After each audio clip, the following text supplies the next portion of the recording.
অনুরাগের ছোঁয়া ধারাবাহিকের আজকের পর্ব। ধারাবাহিকের শুরুতে আমরা দেখতে পাই সুদীপাকে স্বার্থকেন্দ্রে দেখে ডাক্তার জেঠু বলে, তুই এসেছিস মা, আমার হাতে এখনো অনেক কাজ, তুই ওদিকটা একটু সামলা। এদিকে আমরা দেখি পুলিশ অফিসার আদিত্য চৌধুরী। এরপর সুদীপা এসে পুলিশ অফিসার আদিত্য চৌধুরীকে দেখে বলে, আপনাদেরকে দেখে তো ভালো মানুষই মনে হয়, তাহলে এত গুন্ডামি করেন কেন? ঠিক তো মাথা কেটে গেছে। তখন আদিত্য বলে, আমি কোনো গুন্ডা নই, আমি পুলিশ অফিসার আদিত্য চৌধুরী। আদিত্যের কথা শুনে সুদীপা বলে, আপনাকে তো দেখে মনে হচ্ছে না আপনি পুলিশ অফিসার। আমি সেই ছোটবেলা থেকে পুলিশকে চিনি, তাই আমাকে কখনো পুলিশ শেখাতে আসবেন না। আপনি এটাও মনে রাখবেন, আমি এমবিবিএস ডাক্তার সুদীপা মিত্র। কিছুক্ষণ চুপ থাকার পর সুদীপা আদিত্যকে বলে, আপনার বাড়িতে কেউ নাই? তখন আদিত্য বলে, আমার বাড়িতে সবাই আছে, কিন্তু আপনি কেন জিজ্ঞাসা করছেন সেটা? তখন সুদীপা বলে, আপনারা এমন গুন্ডামি করে বেড়ান, বাড়ির মানুষ কেউ কিছু বলে না? তাছাড়া অনেকটা কেটে গেছে, মেডিসিন দিলে কিন্তু অনেক জ্বালা করবে। পরবর্তীতে আদিত্য সুদীপার দিকে কিছুক্ষণ তাকিয়ে থেকে বলে, আপনাকে তো ওই গুন্ডাগুলো তাড়া করেছিল তাই না? তখন সুদীপা বলে, আপনি পুলিশ থাকা সত্ত্বেও চুপ করে দাঁড়িয়েছিলেন, কিছু বললেন না? পরবর্তীতে আমরা দেখতে পাই স্কুলের ম্যাম এসে সুদীপাকে বলে, সুদীপা, তোকে তো সংবর্ধনা দেওয়ার জন্য সবাই অপেক্ষা করছে। এরপর সুদীপা আদির মাথায় ব্যান্ডেজ করে স্বাস্থ্যকেন্দ্র থেকে বেরিয়ে যায়।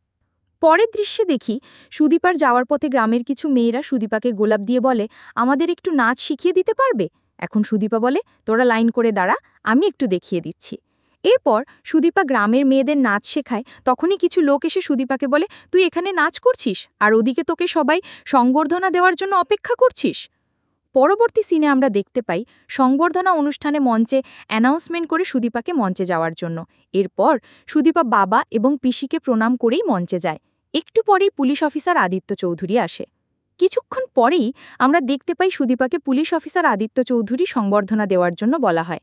এরপর আদিত্য সুদীপাকে সংবর্ধনা পুরস্কার দিতে আদিত্যকে তার সিনিয়র অফিসার ফোন করলে তড়িঘড়ি করে আদিত্য বেরিয়ে যায়। তখন সুদীপা বলে, এতই যখন তারা তাহলে এসেছেন কেন? সুদীপার কথা শুনে আদিত্য বলে, আমার কাছে ডিউটি ফার্স্ট।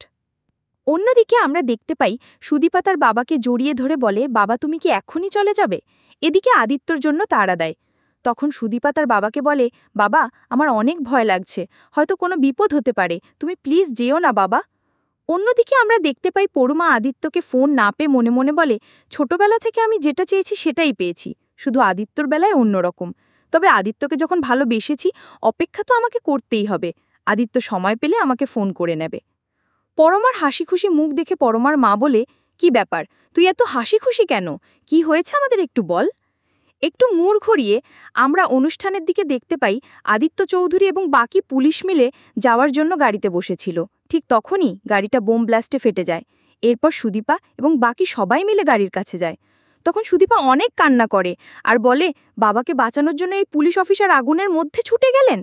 একটু পরে সুদীপার বাবা এসে বলে, আমি চলে এসেছি মা, আর আমাকে ইনফর্ম করতেই আমি ঝাঁপিয়ে পড়েছিলাম গাড়ি থেকে। স্যার যদি আজকে ইনফর্ম না করত, তাহলে হয়তো আমি আজকে বেঁচে থাকতাম না। কিছুক্ষণ পরে সুদীপার বাবা আদিত্যকে বলে, স্যার আপনি আমাকে এত বড় বিপদের হাত থেকে কেন বাঁচালেন? তখন আদিত্য বলে, আমার জায়গায় আপনি থাকলে এটাই করতেন, তবে আমাদের অনেক স্ট্রং থাকতে হবে। স্ট্রং থাকার কথা শুনে সুদীপা বলে, যাতে আরও বোম ব্লাস্ট হতে পারে? আপনি কি মনে করছেন গ্রামের লোকজন এভাবে শান্তিতে থাকতে পারবে? বুঝতে পারছেন গ্রামের মনের অবস্থা এখন কেমন? সবসময় ওদের ভয়ে আতঙ্কে বেঁচে থাকতে হবে। সুদীপার কথা শুনে আদিত্য বলে, আমি স্ট্রং থাকতে এই জন্য বলছি যাতে আমরা অনেক বড় বিপদের মোকাবিলা করতে পারি, আর আপনি তার অন্য মিন করছেন। এরপর সুদীপা বলে, আপনি যদি সত্যিকারের সৎ পুলিশ অফিসার হয়ে থাকেন, তাহলে এই গ্রামে একজন সুন্দর নামে গুন্ডা থাকে, যে সব সময় গ্রামের মেয়েদের এবং মানুষদের উত্তপ্ত করে। যদি পারেন মানুষের মনে একটু শান্তি এনে দেন। তাছাড়া আমি কোনো মানুষকে মেরে ফেলতে চাই না, যেটা আপনারা পুলিশ অফিসাররা করেন।